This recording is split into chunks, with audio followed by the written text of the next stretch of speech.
Hey guys, so today I'm going to be talking to you about how to play the viola and the basic fundamentals that you need to play. So first off, you're going to need, obviously, a viola, what's called a shoulder rest, and a bow. So for the shoulder rest, to put it on, basically all you're going to do is you're going to put the instrument in your left hand, and you're going to put the thick side. There's a thick side and a thin side. You're going to want to put the thick side on the top and hook it on there, and then slide the other side on. And where you actually put it on here can change depending on what's comfortable for you. Personally, I like for this part to be closer to me. Some people like market opposite. It's really a comfortability thing. Next is the bow hold. I'm going to put this down. Next is the bow hold. So this is probably the trickiest part about learning to play the viola. But basically, you're going to take the tip of your thumb and you're going to put it right in the middle between this little rubber part and this is called the frog, and the end of the frog, which is right here. So you're going to want to put your thumb right in the space. On the other side, you're going to want to put your middle finger and your ring finger where this little circle is. They should always stay there and they should never move. Your index finger will bend and you kind of lay it on its side. And for your pinky, you're going to want to take the tip of your pinky and you want to put it right on top of the stick. This is a standard bow hold. A lot of people will change depending on what they like. It should be very comfortable. Once you get used to it, obviously it's going to take some getting used to. This isn't a very normal position for your hand to be in. You can practice on pens, pencils, or anything that is similar in size. Next, I'm going to be talking about sounding point and nice tones. So basically what the sounding point is where you put the bow on the string. So in order to have a solid sounding point, where a good sounding point is between the end of the fingerboard. The end of the fingerboard is the black thing that runs up and down the instrument, and the bridge, which is the thing that holds the strings up. So basically, a good sounding point is right in the middle of those two, which is right here. A nice tone, or tone, is basically the quality of the note that you're playing. So in order to create a good tone, you need to have just right amount of pressure. If you don't put enough pressure, it sounds like this. And if you put too much, it sounds like this. So the right balance of that would sound like this.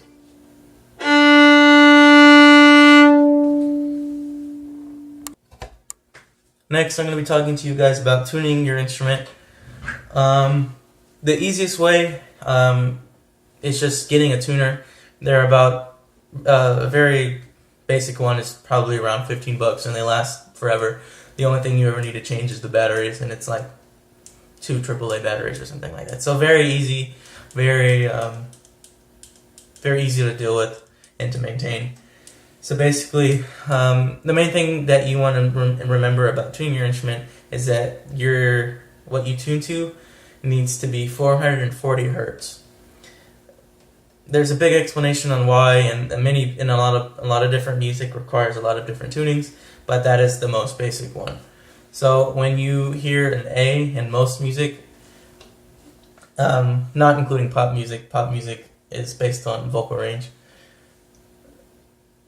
But the A that you hear in most classical music will be 440. And your A string should sound something similar to this. So that is an A at 440 hertz. Next, I'm going to teach you guys basics of different positions. All positions are just where your hand is, basically, where your first finger is. So first position means that your first finger is on the note, or on the D string. Your first finger should be on the note E. Second position means that your first finger is on F sharp. Third position means that your first finger is on G. And then fourth position means that your first finger is on A. Different passages in music require different positions. They're a lot easier, and some passages are a lot easier in different positions. And beginners will most often play in first or third. Advanced players will do 2, 4, and anything above 4. Anything above 4 is really hard to learn, and it's really hard to get in tune. So yeah, those are the basic of positions, and a good player will be really fluent in 1 through 8. 8 is a pretty solid number, a really solid position.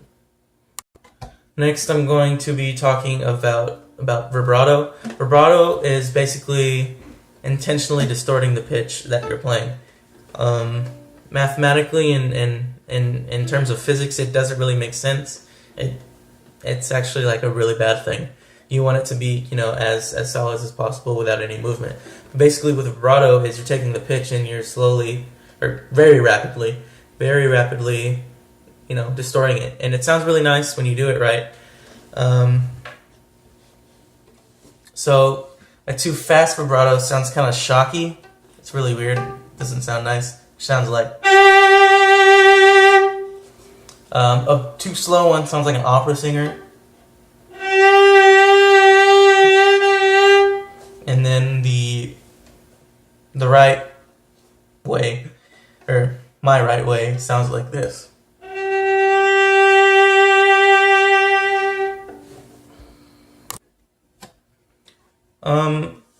A lot of these things just take a lot of practice, and like everything else in life, it's not going to be easy at the very beginning. It's pretty hard, actually. But with practice, everything gets easier, and you start getting better. And so yeah, this was my video on how to play viola, and thank you for watching.